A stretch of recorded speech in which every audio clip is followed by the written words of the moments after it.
Day 37 of 100 days OMAD. So ఈ రోజు నేను హెయిర్ స్ట్రైట్నింగ్ ప్రాసెస్లో ఉండినా.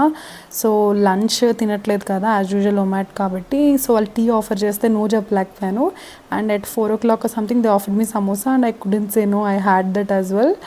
And I think at 6 o'clock they offered me one more tea and I couldn't say no. So బేసిక్గా 2 teas and ఆ సమోసా అయితే తినేసాను. యూజువలీ నేను ఫాస్టింగ్ టైంలో sugar tea or like snacks ఏం తినను కదా, బట్ ఇంక ఇవాళ తినేసాను.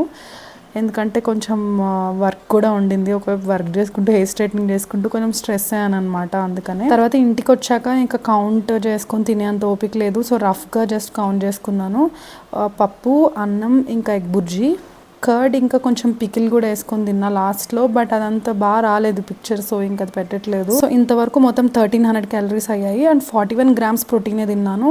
అది కొంచెం రిగ్రెట్ అనిపించింది. But it is what it is guys. బయటకు వెళ్ళినప్పుడు అన్ని